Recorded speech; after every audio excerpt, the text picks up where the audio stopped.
Social మీడియాలో ముఖ్యంగా political joker PK అని చెప్పి వైఎస్ఆర్సీపీ పార్టీ కార్యకర్తలే గాని వాళ్ళకంటే కూడా ముందు రూ. 5 పేటీఎం కూలీలు అంటే పేటీఎం కార్యకర్తలు ఎవరైతే ఉన్నారో వీళ్ళందరూ కూడా ముఖ్యంగా ఏదో ఒక పోస్ట్ పెట్టడం, ఆ పోస్ట్ కింద political joker Pawan Kalyan, political joker PK అని చెప్పి ఒక చిన్న ట్యాగ్ లాంటిది పెట్టి ప్రతి ఒక్కరు కూడా ప్రతి వీడియోకి పెట్టడం జరుగుతుంది.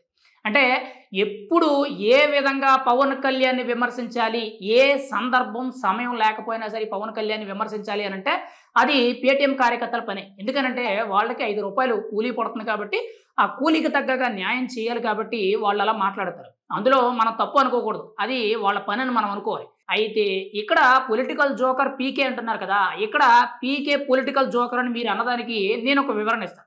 ఇప్పుడు ఉన్నది ఉన్నట్టు కుండ బద్దలు కొట్టి నిజం చెప్పడమే గాని, మొహమాటం లేకుండా రాజకీయం చేయడమే గాని, నిజాయితీగా ముందుకు వెళ్ళడమే గాని, అవినీతి చేయలేని రాజకీయ నాయకుడే గాని, సొంత జోబులో డబ్బులు పెట్టి ప్రజలకు మంచి చేసే నాయకుడే గాని, ప్రజల కష్టాలు తీర్చుకొని వెంటనే కూడా స్పందించే నాయకుడే కానీ ఎవరైనా ఉన్నారనంటే పవన్ కళ్యాణ్. మరి అటువంటి నాయకుడు పొలిటికల్ జోకర్ అయితే మీరన్నట్టే అటువంటి నాయకుడు పొలిటికల్ జోకర్ అయితే 5 ఏళ్ల పాటు ముఖ్యమంత్రి పదవిలో కూర్చొని ఒక ఏదో నేనే గొప్పవాణ్ణి అనే విధంగా ఒక సైకో పరిపాలన చేసి ఒక రకంగా చెప్పాలనంటే నాకంటే గొప్పవాళ్ళు ఎవరు లేరు, ప్రపంచంలోనే నేనే గొప్ప అనే విధంగా ఆ ప్యాలెస్‌లో కూర్చొని అందరిని కూడా భయభ్రాంతులకు గురి చేశారు.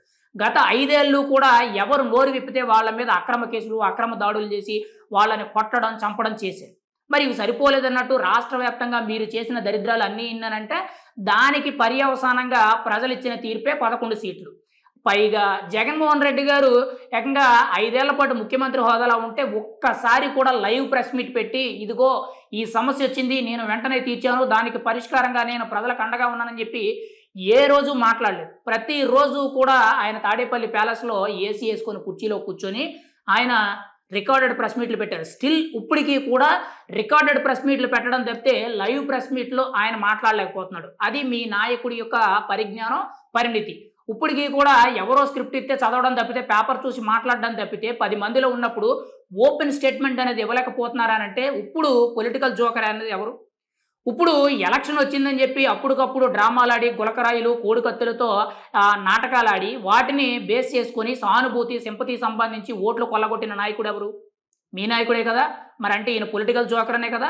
పోనీ ఇది పక్కన పెడితే తల్లిని, చెల్లిని బయటికి గెంటేసి ఆస్తుల్లో వివాదాలున్నాయని చెప్పి ఇష్టానుసారంగా కోర్టుకెక్కి కూడా తల్లిని కోర్టుకు లాగిన నాయకుడు ఎవరైనా ఉన్నారంటే, చెల్లిని బయటికి గెంటేసిన నాయకుడు ఎవరైనా ఉన్నారు అనంటే అది జగన్మోహన్ రెడ్డి గారే కదా! మరి ఆయన పొలిటికల్ జోకర్ అన్నట్టే కదా! బాబాయ్ హత్యని గొడ్డలతో నరికి ఏకంగా గుండెపోటుని చిత్రీకరించి ఆఖరికి ఆ కేసుని తన అధికారంలోకి వచ్చిన తర్వాత తొంగలో తొక్కిన నాయకుడు ఎవరైనా ఉన్నారనంటే ఇప్పుడు బాబాయ్ కూతురు సునీతమ్మ గారు ఎవరైతే ఉన్నారో ఆవిడ మీద తప్పుడు ఆరోపణలు చేసి ఆస్తి కోసం ఆవిడే చేసిందని చెప్పి తిరిగి మళ్ళీ ఆవిడ మీద కొత్త కేసులు బనాయించారంటే ఎవరు? మీ నాయకుడే కదా!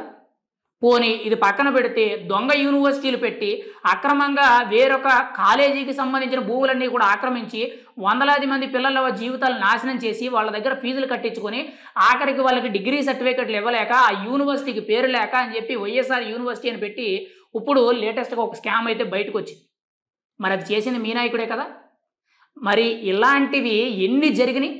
ఆయన రాజకీయ జీవిత చరిత్రలో అంటే ఆయన తండ్రి చనిపోయినప్పుడు ఆయన ఎప్పుడైతే సొంతంగా పార్టీ పెట్టాడో అప్పటి నుంచి ఇప్పటి వరకు కూడా ఆయన ఎన్ని దారుణాలు చేశాడనేది రాష్ట్ర ప్రజలందరికీ తెలుసు.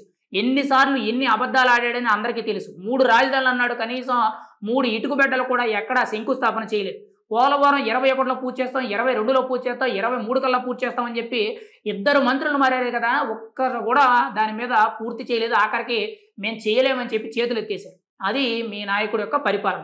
మీరు ఈరోజు పొలిటికల్ జోకర్ అని పీకే అని చెప్పి ఏదైతే అంటున్నారో ఖచ్చితంగా మీరు అనుకునేటట్టు పొలిటికల్ జోకర్ పీకే అయితే మాత్రం ఖచ్చితంగా 100కి 100 పాళ్ళు కూడా జగన్మోహన్ రెడ్డి గారు అంతకంటే కూడా పెద్ద పొలిటికల్ జోకర్ 100కి 100% నిజం. ఆయన తర్వాతే ఇంకెవరైనా ఆ లిస్టులోకి వస్తారు తప్పితే ఆయనకు మించిన నాయకుడు అయితే ఎవరు ఉండరు. ఇప్పుడు ఏదైతే పేటీఎం కార్యకర్తలు పొలిటికల్ జోకర్ పీకే అని చెప్పి ఒక భజన చేస్తూ కొన్ని పోస్టులు పెడుతూ వైరల్ చేస్తున్నారో ఒక్కసారి మీ నాయకుడి యొక్క రాజకీయ చరిత్రలో ఏం చెప్పాడు, ఏం చేస్తున్నాడు, అసలు ఎన్నిసార్లు అబద్ధం ఆడాడు అనేది మీరు ఒక్కసారి ఆలోచించుకున్న తర్వాత అప్పుడు మాట్లాడండి. కనీసం పిల్లికి కూడా భిక్షం పెట్టలేని నాయకుడు ఎవరైనా ఉన్నారు అని అంటే అది జగన్మోహన్ రెడ్డి గారని చెప్పి బల్ల బుద్ధి మరీ చెప్పొచ్చు.